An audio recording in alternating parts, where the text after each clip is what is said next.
Hello and welcome everybody to Game 3 of IdrA versus Minigun from the Evil Geniuses Masters Cup. Spawning here on the left side of Dual Sight, we have, as the green Zerg, EGIdrA.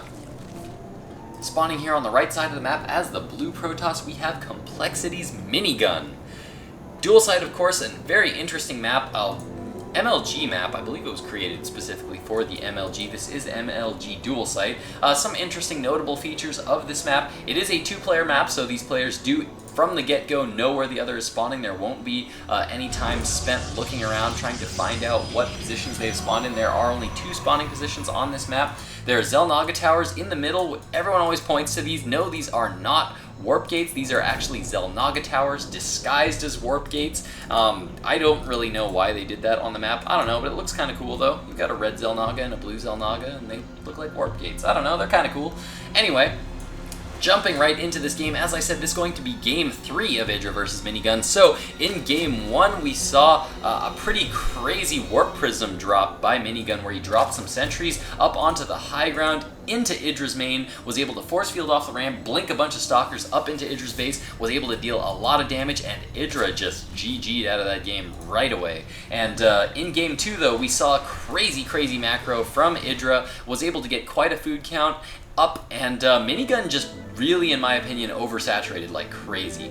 Really, the optimal number of workers to have, they say, is around 80 workers, and Minigun had something like 110 workers, and that means the biggest your army can be is 90 food, and that is really not where you want to be as a Protoss player. Generally, as a Protoss player, you want to have your probes be about 70 food, and your army to be about 100 food.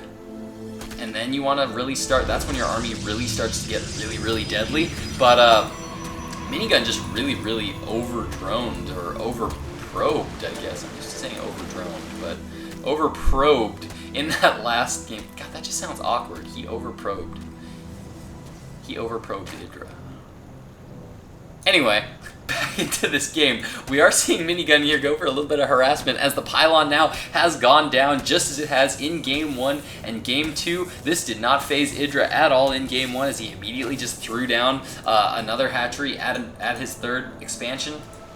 But in Game 2, he definitely did not do that, went for a little bit safer move, and went for a fast gas, as IdrA is doing right now, going to be getting up that Zergling speed just a little sooner, as he ordinarily would. 4 Zerglings are now out on the field, going to be able to take out that pylon, and he's going to be able to get that third, or that natural expansion down right away. Minigun, though, checking right away just to be sure that IdrA didn't throw up any other expansions in any other place, and he's actually going to be hiding this probe up here for a while. IdrA just now getting a drone into the base of Minigun, and he is now seeing everything that Minigun is doing. He's seeing the energy on the Nexus, he's seeing the 2 gas geysers, and he's seeing chrono boosts go down on the gateway, not on the cybernetics core, so he knows that there's not going to be any kind of 4-gate pressure here from Minigun.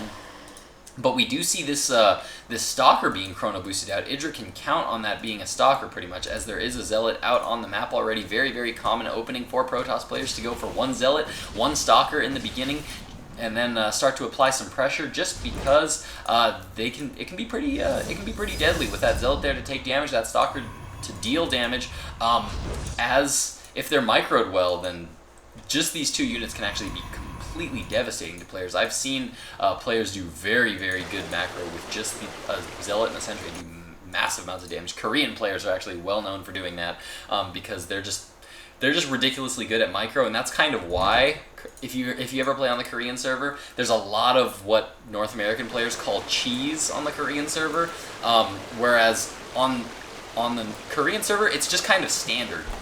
It's very common to see 6 pools, 9 pools, 4 gates, and things like that. So Korean players tend to get very good at just devastating a lot of forces with just very small amounts of units, and trying to be very effective with small amounts of units in the early game, and try to take a lot of early wins that way. So I've just seen Protoss or Korean players do massive amounts of damage with just a Stalker and a Zealot before in my time.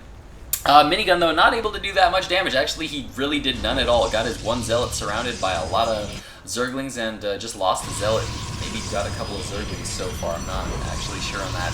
Yeah, looks like IdrA might have lost a few Zerglings there as his resource on his units lost tab is up there, but we can see that Minigun has lost some more. Now there is an expansion here coming down for Minigun, and IdrA's going to be poking in here a little bit, trying to see if he can't deny this expansion a little bit, but there is, of course, a lot of sentries here. That is going to make it very, very difficult with this excellent wall off here. That is a flawless wall off there by Minigun. Going to be able to force field off if these lings get a little too far in here. He'll just be able to force field off these areas with just a couple of force fields and clean up those lings pretty easily.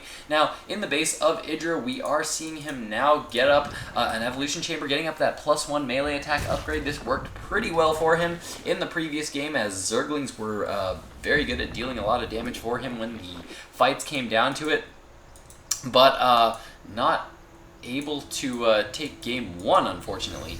Game 2, of course, like I said, IdrA was able to take, and is now going to be poking in a lot here. There's actually getting up to be quite a big warp gate count here for Minigun. 3 warp gates, but we do have a Dark Shrine on the map right now here for Minigun, and he does now have a couple of Dark Templars that he's now sending across the map. IdrA does not know about these Dark Templar and does not have any Spore Crawlers up yet. These 2 Dark Templar could be devastating for IdrA. Dark Templar's now getting into the base. IdrA is aware of them. He sees them. He's moving his Zerglings around as he is aware of them, and the Dark Templar now starting to get a lot of probe kills, and IdrA with the LOL. Spore Crawlers now coming down here for IdrA, and wow. Some BM from IdrA. Holy cow. IdrA with the BM and the GG. Holy crap, that was a really, really quick game 3.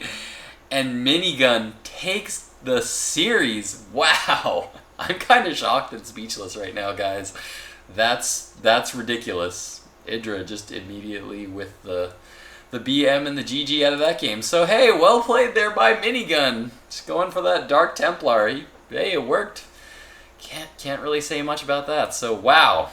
Wow, guys. So anyway, since that was such a quick game, let me plug something real quick. I do have to mention that I am going to be casting a tournament here next week. It's going to be a live tournament, actually. So please tune into that. It's going to be my first live tournament. I'm actually ridiculously nervous about it, but you'll be able to check it out on my Twitch TV channel, twitch.tv/GetGlitched. That is where I will be doing it. I will be doing it live on September 19th at 7 p.m., as well as September 22nd. At 7 p.m. That is Pacific time, so check it out. I'm going to be streaming live. I might just completely fall on my face and stutter and who knows what else, but it'll be fun. It's going to be part of the StarCraft Amateur Team League Season 2. If you want to check that out, go to thesatl.webs.com. I am going to be posting a link in the bottom, so check it out. Check it out. Come see me casting things live. Love to see you guys there. So yeah, do all the good commenting, all the subscribing if you enjoyed all the casting and all that. And that's going to do it for me, guys. You guys have heard me doing enough plugging and all that good stuff. So thanks for watching, guys. My name is Glitch, and I am out.